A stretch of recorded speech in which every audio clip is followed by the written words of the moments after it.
Cada día se vuelve un poco más difícil entender a la Argentina y a América Latina entre los ciclos económicos de auge y depresión, los ciclos políticos que oscilan entre el así llamado populismo y el neoliberalismo, ciclos que se repiten. Silvia, Mabel, hay como, bueno, un montón de preguntas que surgen. ¿Cómo entender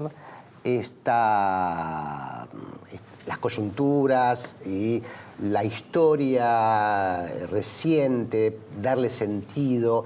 En el programa de hoy vamos a hablar un poco de teoría política, de teoría económica, que nos ayuden a entender, a razonar y a ver los fenómenos que están ocurriendo, como el de Bolsonaro, por ejemplo, en Brasil, o el de Andrés Manuel López Obrador en México, las próximas elecciones en Argentina que se presentan muy conflictivas, para entenderlos en un marco un poquito más estructurado que nos ayude a pensar qué es lo que puede estar pasando. Sí, además, bueno, plantearnos en qué contexto se desenvuelve el sistema político y económico en la Argentina. ¿Qué somos? Antes, durante mucho tiempo, decir, ¿qué lugar tenemos en el mundo, ¿no? como país, en el sistema productivo? ¿Qué relación hay entre las economías no desarrolladas como las nuestras, o menos desarrolladas, y las economías centrales?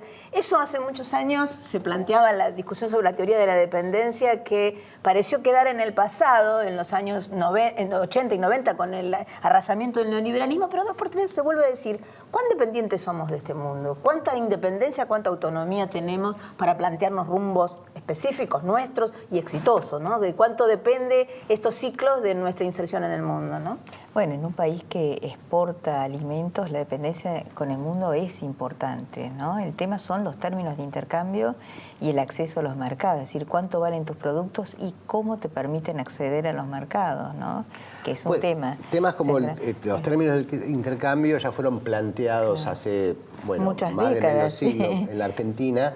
Y hoy tenemos con nosotros a Claudio Katz, economista y profesor de la Facultad de Filosofía y Ciencias Sociales, que acaba de publicar este libro que se llama La teoría de la dependencia 50 años después. Y ahí lo estamos viendo en pantalla. ¿Y por qué, Claudio, gracias por venir? Y vos decís en tu libro que la teoría de la dependencia no es una pieza de museo, sino que sirve para pensar lo que nos está pasando. ¿Por qué? Bueno, volvió el interés de la teoría de la dependencia. Y volvió porque lo que se discutía en los años 60-70, lo que discutía esta teoría, que es la transferencia de recursos de los países periféricos, de América Latina al centro, cómo esa transferencia bloqueaba el desarrollo de nuestros países.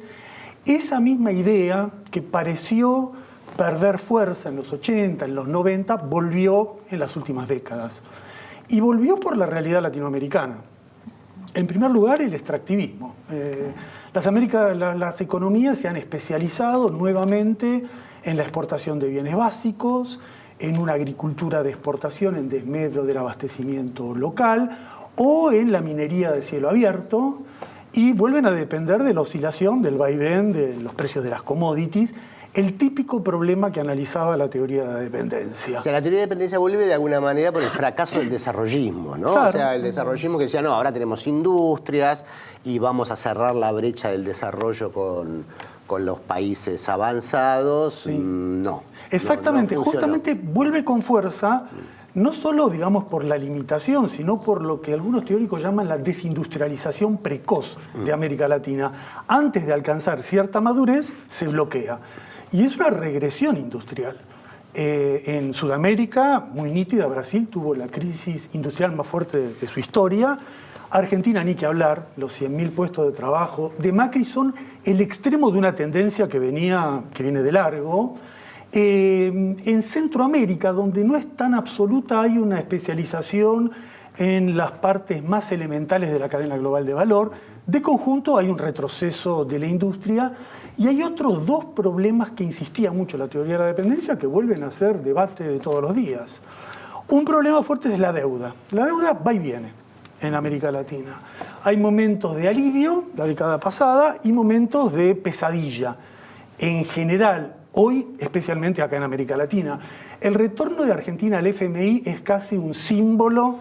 Este libro podríamos haberle puesto de epígrafe Argentina hoy, porque es el retrato, digamos, de la idea de la teoría de la dependencia y el tipo de crisis, ¿no? Que no son solamente las crisis globales de los países centrales, sino las crisis específicas del capitalismo dependiente. Claro. Y dependencia literalmente porque el FMI instala una especie de virrey, ¿no? Manda un delegado que se instala en el Banco Central, en una oficina, a decir, a ver, mijito, venga y dígame qué está haciendo usted, ¿no? A Sí, ver bueno, si, el caso argentino de hoy, donde definen cuál va a ser la expansión monetaria o la no expansión monetaria, la sustracción monetaria, las tasas de interés, el nivel del dólar.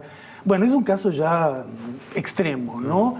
Pero hay otros fenómenos incluso más generales. Si vos comparás estos años con los años 60, en los años 60-70 el problema del deterioro social era un tema, una cuestión de la teoría de la dependencia. Hoy es el centro de un drama social, de una tragedia social latinoamericana en el indicador que quieras.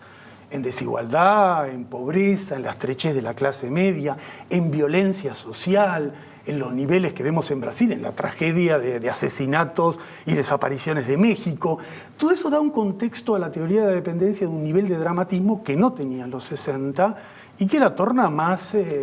que suscita mucho interés. más actual. Más actual, incluso en lo que vos mencionaste, en el plano político. Ahí hay algo curioso, ¿no? Porque en los años 60-70 se discutía en el plano político qué tipo de dictaduras tenemos en América Latina. Si Pinochet es igual a Videla, si hay un modelo de contrainsurgencia, si la dictadura del 64 brasileña difiere porque fue un poco más desarrollista. Había un debate, pero los brasileños, que fueron los principales expositores de esta tesis, analizaban las características de la ultraderecha y empezaron a discutir algo así como el fascismo dependiente, como uno de los temas. Y curiosamente eso que era como algo colateral en esa época, bueno, ahora con Bolsonaro... Pero lo tenemos a López Obrador en México. Sí. ¿Cómo en este cuadro de situación que vos acabas de describir surge un López Obrador en México? Bueno, porque no hay un desenlace definido en América Latina. Tuvimos un ciclo progresista y ahora tenemos una restauración conservadora como dos grandes momentos. El ciclo progresista encontró un límite, la restauración conservadora está avanzando, pero todavía no se ha estabilizado en toda la región. Tiene varios gobiernos, pero no tiene un modelo estable que haya anulado el anterior. Además de convivir con López Obrador, hubo importantes elecciones del progresismo, de la centroizquierda, en los bastiones de la derecha, en Chile, en Colombia. Por lo tanto, y veremos lo que pasa en la Argentina el año que viene. Por lo tanto, yo creo que todavía estamos en una fase indefinida, donde el modelo neodesarrollista no llegó a ser posliberal, y porque no fue posliberal, porque no introdujo transformaciones que modificaran sustancialmente nuestras economías, vino la restauración conservadora, pero la restauración conservadora es como un neoliberalismo extremo que agrava los viejos problemas del neoliberalismo de los 90. Como dijo un pensador recientemente, el de ahora es un neoliberalismo zombie. Zombie en el sentido de desconcertado. En los años 90 teníamos un neoliberalismo con Thatcher, después con Reagan, con privatizaciones, con ajustes. Con un modelo cultural, y un con modelo ideológico. El consenso de Washington. Consenso de Washington y comunidad. un mundo donde solo hay una salida, tenemos que ir para allí, es lo único que hay. Los neoliberales hoy se encuentran con Trump.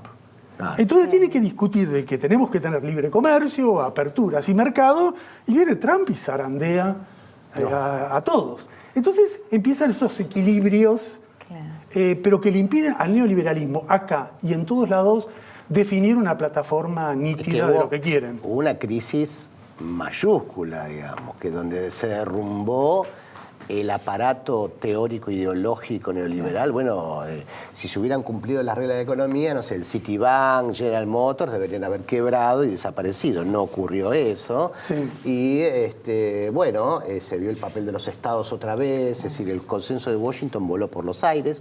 Hoy no hay libreto, ¿no? No hay libreto ni de un lado ni del otro, ¿no? Tampoco, porque tampoco obviamente el derrumbe del muro de Berlín.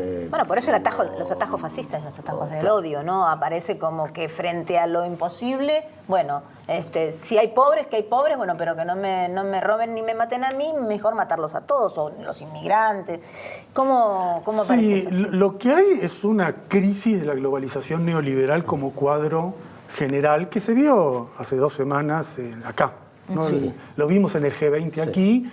Esos G20 anteriores, donde se discutía el rescate de los bancos, la crisis del 2008, no solo se reunieron para rescatar y coordinar el mantenimiento del sistema financiero, sino que eso duró después, duró muchos años, duró una agenda común, ya no de sostenimiento puro del sistema financiero, hasta Hamburgo, hasta el 2017.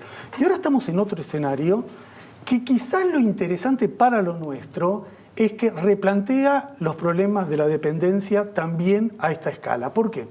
Porque el G20, que en realidad ha sido el G2, Estados Unidos y China, discuten entre ellos la dependencia de los países periféricos y especialmente la nuestra.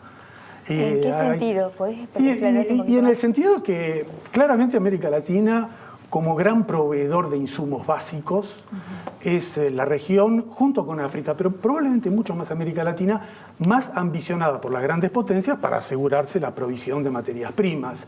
Y es casi un botín de país en país discutido por Europa, por Estados Unidos y por China. Y América Latina de nuevo ahí ha quedado en el medio, pero sobre todo con Estados Unidos muy agresivo y muy decidido a recuperar hegemonía global a partir de asegurar la hegemonía en su patio trasero.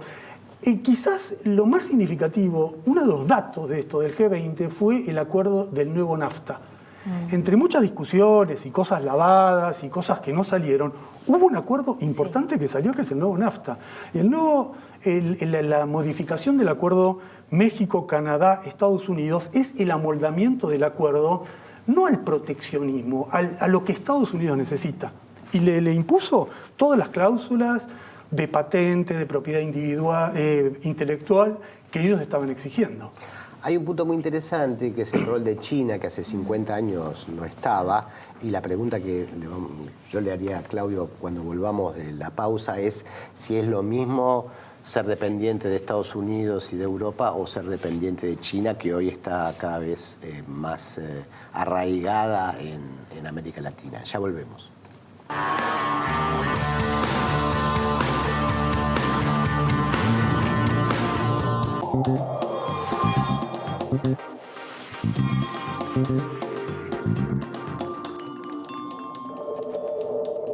Con el celular o la computadora podés consultar y pagar tus boletas de inmobiliario, automotores y embarcaciones. Elegí digital. Tus impuestos ya no necesitan papel. ARBA, Buenos Aires, provincia. Biogénesis Bagó.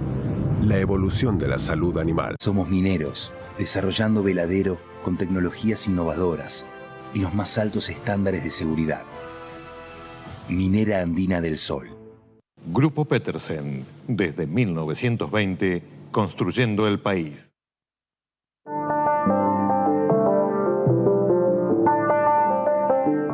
A veces para ganar, más vale jugarla de callado. Bueno, estamos transmitiendo en vivo en el Caballo de Madera por entrada a Troya. Mala mía. Que un like no cambie tu historia. Os de Neo, seguí tu plan.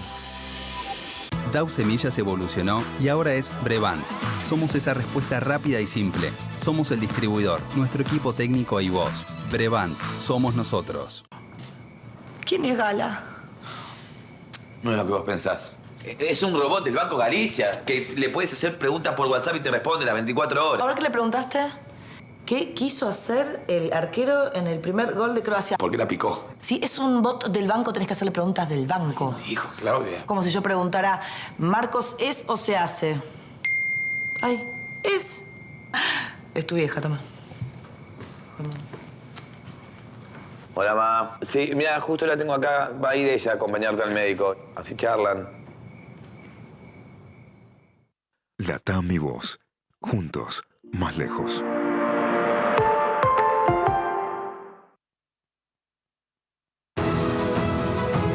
¿Sabés por qué nos esforzamos para llegar tan lejos? Para que cada argentino tenga su medicamento cerca, siempre y al mismo precio en todo el país. Silfa, los laboratorios argentinos.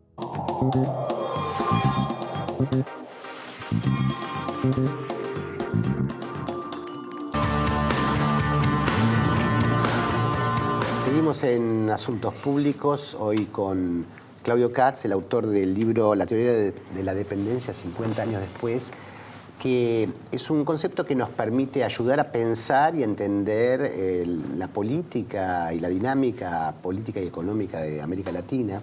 Y la pregunta, Claudio, era, bueno, hay un nuevo protagonista en América Latina, que es China, que no estaba presente cuando todos estos teóricos, sobre todo brasileños, pensaron la dependencia de la región. ¿En qué cambia, si es que cambia algo? Bueno, cambia sustancialmente. Cambia en primer lugar que Estados Unidos intenta recuperar hegemonía, pero antes la tenía plenamente, ahora intenta recuperarla, no es lo mismo. Y después tiene poco que ofrecer más que la coerción, la supremacía ideológica, el armamento. Tiene poco que ofrecer en términos económicos, a diferencia de China, que sí ofrece inversiones. Entonces, el gran problema para América Latina, el gran problema de la dependencia es si uno logra o no aprovechar esa circunstancia internacional. Si uno es un país sin autonomía y por lo tanto políticamente dependiente, no va a poder aprovechar esa circunstancia. Y de hecho es lo que está ocurriendo. Fíjate que el nuevo contexto está asignado porque Brasil se fue de los BRICS o congeló los BRICS y América del Sur se fue de UNASUR o congeló UNASUR. Tomando dos instancias internacionales de autonomía para la región a la hora de discutir. Y el problema con China es más grave porque China desde hace 10 años, que tiene una presencia muy fuerte en la región, y la región ni siquiera en su mejor momento del ciclo anterior logró negociar en bloque con China. Y negociar en bloque con China es decisivo. Por la simple razón de que ellos compran materias primas, venden productos manufacturados. La única forma de evitar que aprovechen la balcanización comercial de América Latina es discutir en bloque. Y el bloque, esto no es una idea que se me ocurrió a mí, fue muchas veces debatida, pero le pasó lo mismo que al Banco del Sur. Exactamente lo mismo que al Banco del Sur, que a los intentos de una moneda o una estabilización cambiaria regional, que al proyecto de un anillo energético. Quedó y se disolvió. Y el problema es que ahora, en los modelos de negociación actual, no solo hay debilidad por la fragmentación, sino por el tipo de gobiernos. Con gobiernos de derecha, la presión de Estados Unidos es mucho mayor. Eso se ve en el caso de Brasil, te diría que en forma muy, muy dramática. En la Amazonía, Bolsonaro se está yendo del Acuerdo de París y está alineándose con la idea de que devastemos el gran... No hay cambio climático. Total, no hay cambio climático. Entonces el gran pulmón que tiene la humanidad lo vamos destruyendo. Y ni que hablar del alineamiento político de Bolsonaro, que es de terror. Antes de la reunión del G20, Bannon, que es la mano derecha de Trump, estuvo en Brasil negociando el traslado de la embajada de Estados Unidos de Brasil a Israel. Bolsonaro lo recibió haciéndole una venia, parecía un chiste, pero no es un chiste. La presión sobre Venezuela está aumentando Y después habría que ver, hay que ver la letra chica de lo que se negoció aquí. Esperemos un poquito para ver bien la letra chica. Porque por un lado se dice que hay muchos convenios con China, pero la gran pregunta es qué pasa con los convenios que Estados Unidos objetaba. Estados Unidos dijo, yo no quiero nada con energía nuclear. Y no se sabe con los 2 proyectos de energía nuclear que estaban y que para Argentina son importantes porque es nuestro acervo, es la inversión intelectual que tenemos para desarrollarnos. Bueno, por lo tanto, el problema no es China, sino que somos nosotros. Como el tema es que aclaremos que China y Estados Unidos están enfrentados en una guerra comercial que tiene réplicas en la región, ¿no? Entonces, y réplicas muy fuertes, con una incidencia en los precios de las commodities que exporta la región. Muy fuerte y además con incidencia en el dólar, o sea, en el precio del dólar. Se arregla el dólar, bajas, hay algún episodio, como el episodio que hubo con la hija del dueño de Huawei, el de los teléfonos, que la quieren deportar y la acusan. O sea, es una escalada que no... interesante para seguir, pero dura para sufrir, ¿no? Ahora, lo que decías vos es, si China nos quiere vender centrales nucleares y Estados Unidos dice que no, estamos en el medio de esa guerra. El tema es cómo uno se para en el medio de esa guerra. Y la teoría de la dependencia siempre es ese problema. Siempre da vueltas sobre eso. ¿Qué nivel de autonomía uno tiene como región periférica frente a las grandes configuraciones internacionales? En los años 60, 70 era otra. Era la Unión Soviética, era Estados Unidos, ahora es nueva.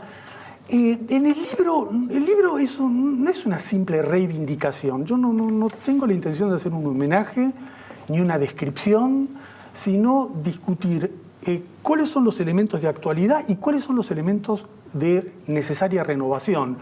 Te doy un punto que es clave. La gran diferencia con los años 60 y 70 es la bifurcación que se produjo entre América Latina y el sudeste asiático. En esa época había un centro y una periferia. La periferia estaba compartida. El sudeste asiático y América Latina eran 2 modalidades de la periferia. Eso se modificó, ahora hay un modelo más tripartito. Ahora el centro consume y elabora, en Asia se ha convertido en el taller de la nueva división global del trabajo y América Latina proveedor. Ahí el desarrollismo tuvo éxito. Ahí hubo, claro, yo diría que habría que ver cómo ellos aplican el concepto de desarrollismo. El desarrollo industrial, digo. Sí, lo que no cabe duda es que América Latina era funcional en los años 50, 60, 70 al modelo de sustitución de importaciones, al universo keynesiano, y el sudeste asiático se tornó funcional a la globalización productiva y a la competencia por fuerza de trabajo barata. Entonces cambió, y con eso cambió toda la lógica, muchas de las características de lo que los dependentistas llamaban el ciclo dependiente, que obviamente no opera igual en Argentina o Brasil que en Corea del Sur, ¿no? Tiene características muy, muy diferentes. Ahora, hay una cuestión clave, ¿no? ¿Cómo podríamos emprender una estrategia no dependiente o tratando de equilibrar o romper con la dependencia? ¿Con qué actores? Porque ¿cuáles son los actores económicos y políticos que podrían encarar algo que ahora pareciera como, bueno, más aliviador para estos sectores de poder hoy en la Argentina? Decir, te entrego la llave al Fondo Monetario contento, ni siquiera pataleando, diciendo mejor porque ellos saben lo que tengo que hacer, yo me saco el problema de encima. Entonces, en esa mirada, en esa cortedad de miras, en esa dificultad, ¿cómo aparece una posibilidad de una alternativa en esto? Mira, yo creo que el presupuesto que tenían ellos y que tenemos nosotros, los dependentistas y nosotros, es la relación social de fuerzas. Entre la relación social de fuerzas entre los grupos dominantes y las mayorías populares. Esa relación de fuerzas es la que define qué posibilidad de políticas alternativas hay o no hay. En la medida que la restauración conservadora no sea doblegada por una resistencia popular importante, bueno, los márgenes para una política autónoma son muy pequeños. Pero aquí yo creo que estamos en un país donde podemos ser optimistas. Argentina tiene mucho de Francia. Argentina es un país donde la política se zanja en las calles y después se define en las instituciones. Y afortunadamente, creo yo, el movimiento social argentino, el movimiento popular, los sindicatos argentinos son fuerzas de peso, fuerzas de protagonismo que en la medida que puedan revertir la relación de fuerzas abrirían un camino distinto, pero ese camino necesita condiciones políticas y necesita programas económicos emancipadores, no solamente resistencia y lucha. Te doy un tema, por ejemplo, que no fue discutido mucho en los años 70 y que ahora se discute mucho. ¿Qué se hace con la renta, con la enorme renta minera, agrícola, del petróleo que tienen los países latinoamericanos y que en el mejor de los casos se dilapida en nuestros países, en el peor de los casos termina en un paraíso fiscal? Bueno, el problema de nuestra región no es solamente si los precios de las materias primas suben o bajan. El problema es, más allá de si suben o bajan, la enorme renta que tienen los países latinoamericanos si es capturada por el Estado y transformada en actividad productiva. Bueno, eso requiere otro modelo, eso requiere otro tipo de políticas, pero que son indispensables. Son indispensables en la Argentina, en el manejo del comercio exterior, en Brasil en el manejo y control de las finanzas. Son como los lugares claves, las áreas claves de cada país para inaugurar otro tipo de horizonte. Y de redistribución de la riqueza, que si no de otra manera. Bueno, fascinante. Además, se nota que sos un profesor porque ha sido súper didáctico y nos vamos todos con, bueno, hay un marco para pensar, por eso la teoría de la dependencia, volver a revisar estos conceptos hoy en América Latina es sumamente productivo para entender mejor qué está pasando. Hasta el jueves que viene, esto fue Asuntos Públicos.